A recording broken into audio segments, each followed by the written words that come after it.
Clarissa, bom dia para você, bom dia para todos.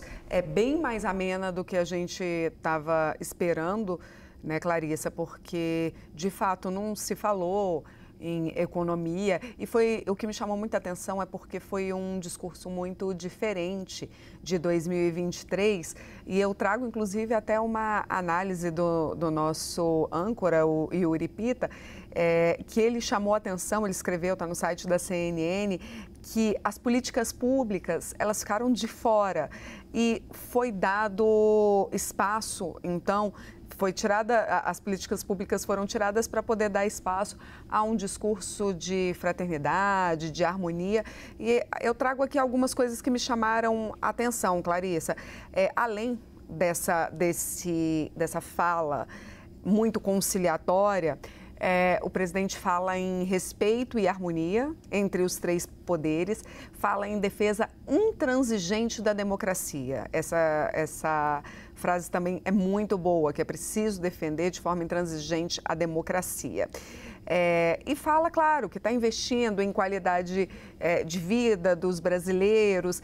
É muito interessante quando ele fala que é preciso tempo para acompanhar o crescimento dos seus filhos. O governo quer cuidar das pessoas. Então, você vai num ponto que é um ponto-chave, que é esse discurso foi um discurso, de fato, para a população em geral. Não foi discurso para o mercado e também não foi um discurso para acalmar empresários, nem nada disso. Foi um discurso para a população, falou muito em fraternidade, em tempos de celebrar.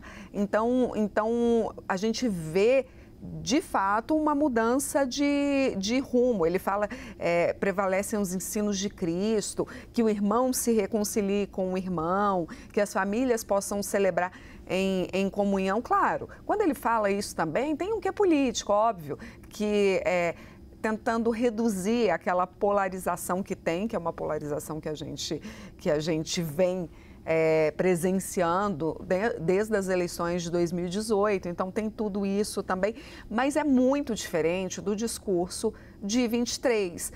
De 23, eu resgatei aqui, o presidente fala que o 2023 tinha sido um tempo de plantar, ele de novo fala plantar, e acho que você se lembra de ontem a gente falar justamente dessa história da colheita, né, Clarice, que a gente falou que muito provavelmente isso viria no discurso assim como veio.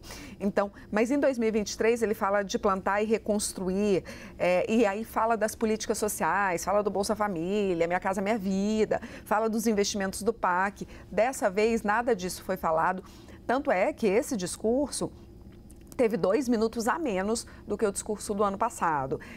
O discurso do ano passado ficou ali com mais ou menos 5 minutos e 10, 5 minutos e 20, e esse ficou com 3 minutos e 20. Então, a gente vê uma diferença de rumo. Outra coisa que eu destaco, Clarissa, ele não citou nenhuma cifra. E olha, tudo bem, a gente está aí com esse dólar muito alto, o que acaba sendo ruim para o governo, para poder tocar nesse assunto, mas a gente tem também um PIB que vai crescer acima do previsto. No entanto, eles preferiram não tocar no assunto econômico, justamente para também a gente não vir aqui dizer e falar, olha, eles falaram do PIB, mas não falaram do dólar. Então, simplesmente, isso não foi falado. E só para terminar, Clarissa, a gente vê que a disputa política também perdeu espaço. Então, é exatamente isso que você destacou. Foi um discurso muito mais ameno, muito mais voltado à grande massa, à população, quando ele fala que, olha, eu espero que você tenha qualidade de vida, que você veja seus filhos crescerem, que você tenha tempo para ver seus filhos crescerem. Isso vai direto no coração do trabalhador, né? Então, e no momento, por exemplo, que a gente vai começar a discutir a escala 6:1. Então, tudo isso se conecta muito com o eleitor médio, com o trabalhador, que é o público, né, do presidente Lula, Clarissa. Renata, deixa eu aproveitar você aqui para a gente falar um pouco sobre a estética do vídeo, porque uma coisa que me chama a atenção é que o presidente Lula está deixando muito claro ali que ele decidiu imprimir de vez nos pronunciamentos institucionais, pronunciamentos oficiais ali do governo federal, essa estética eleitoral. Né? Já faz algum tempo que o governo Lula tem utilizado esse modelo onde se intercala imagens dos trabalhadores, cenas bem publicitárias, a fala do presidente. Você não tem mais, ó, aí na sua tela, você não tem mais só aquele presidente da República sentado, às vezes com a faixa, né, fazendo uma fala à nação. Não é mais aquele modelo. Cada vez mais Lula se coloca ali de forma humanizada. Né? Ali ele está num ambiente ali bem ameno, bem afável, com a árvore de Natal ao fundo, com uma roupa bastante ali informal, né? O chapéuzinho Panamá que ele tem utilizado em alguns momentos. Você vê assim, é bem um ambiente residencial para dar aquela pinta de aconchego.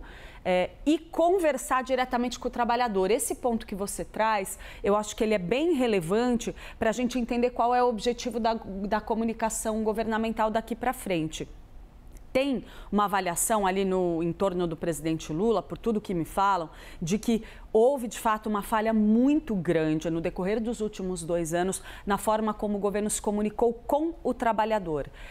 Precisava abandonar aquele conceito antigo de que o trabalhador quer carteira assinada, quer aquele modelo sindical do passado. Não é isso que o trabalhador de hoje quer. O modelo mudou, a forma, as relações de trabalho mudaram. Isso ficou claro naquela história toda da regulamentação do trabalho de transporte por aplicativo, por exemplo. Tudo isso deixa um rastro nessa peça publicitária, como a gente já falou, tem sido ali elaboradas pelo marqueteiro Sidônio Palmeira, aí cotado para assumir o comando da SECOM. Queria um olhar seu, Renata, sobre essa estética do vídeo, né?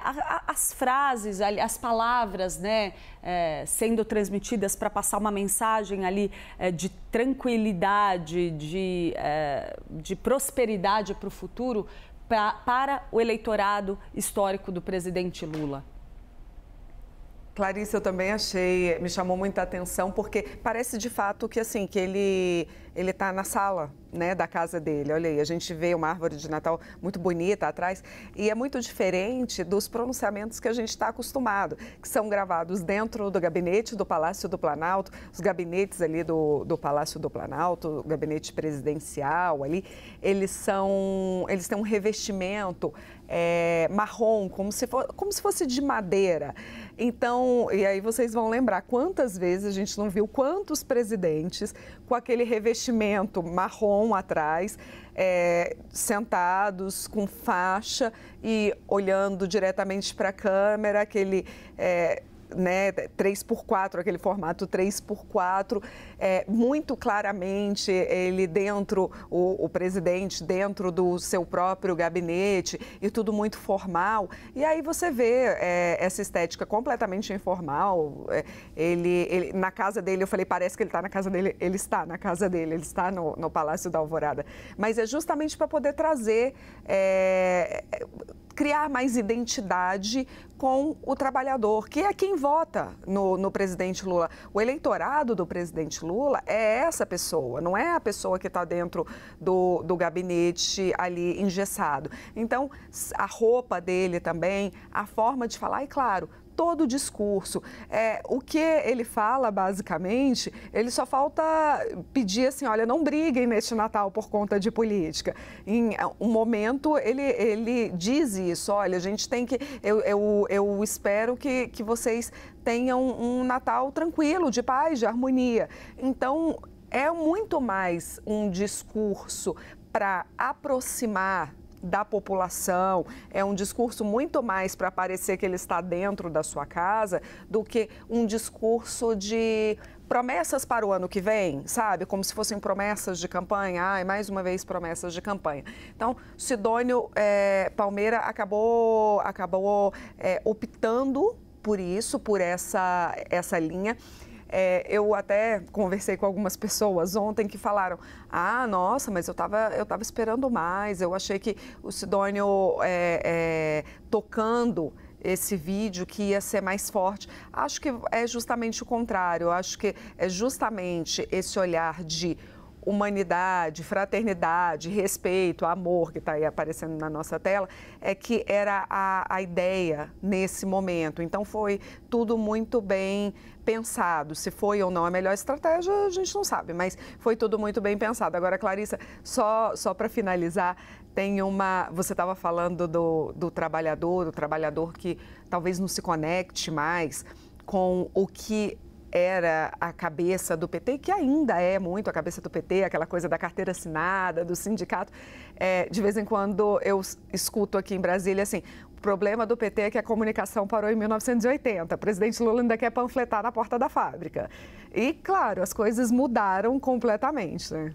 E você sabe, Renata, que eu também, nas conversas que eu tenho, ouço muito essa leitura, né, de que o governo está, infelizmente, ali olhando ainda para o passado, enxergando o Brasil com o olhar dos primeiros governos do presidente Lula, principalmente no que diz respeito à comunicação. Então, isso vem, de certa forma, impresso nessas peças publicitárias que estão sendo apresentadas. Não que elas sejam um movimento de agora, né? Porque o marqueteiro Sidônio Palmeira está com o presidente Lula desde campanhas passadas. Na verdade, ele sempre acompanhou toda a produção de pronunciamentos da televisão do presidente Lula. O que muda agora? Ele tem cada vez mais participado ativamente da elaboração de toda a estratégia de comunicação institucional do governo já há algum tempo, ganhando intensidade, agora possivelmente culminando, então, provavelmente pelo que a gente ouve nos bastidores, na indicação dele para o comando da Secretaria de Comunicação Social da Presidência, tema que a gente ainda vai explorar aqui ao longo do jornal. Mas, Renata, eu queria puxar com você ainda as palavras que você citou que aparecem na tela enquanto a gente transmitia o vídeo, porque, como a gente estava dizendo, são as mensagens que o governo federal quer transmitir nesta nova fase. Então, tom tranquilizador, palavras como compaixão, esperança, carinho aparecem ali na tela. Aí, defesa da democracia, ponto muito importante, definido ali como algo estratégico para o governo do presidente Lula diante do bolsonarismo, para fazer frente ao bolsonarismo.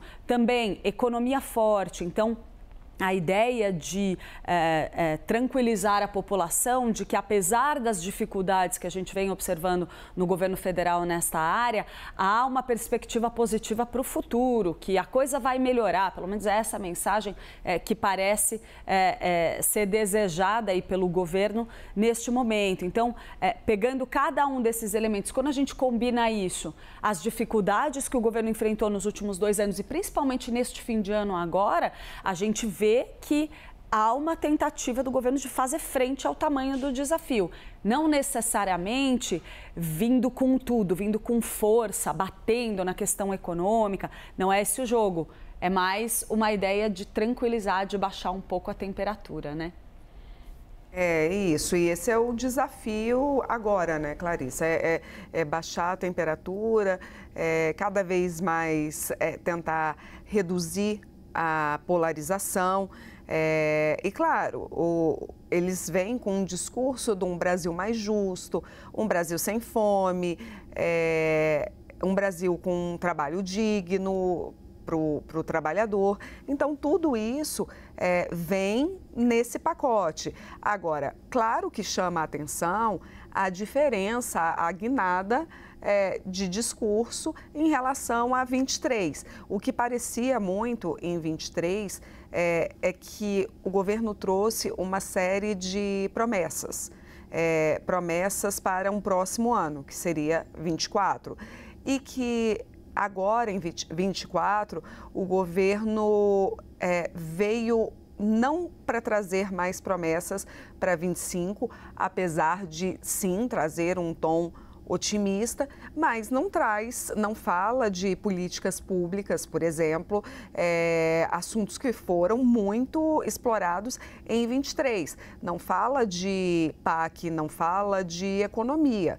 Então, o que fala é muito superficial. Agora, por quê? Há duas avaliações. Porque não está bom, porque os programas sociais tiveram ali algum tipo de mudança com o ajuste fiscal? Pode ser, mas pode também ser pelo outro lado, que é justamente o lado de, não, esse discurso vai ser diferente, a gente prefere alinhar, a gente prefere aglutinar do que trazer temas que podem gerar divergência, por exemplo.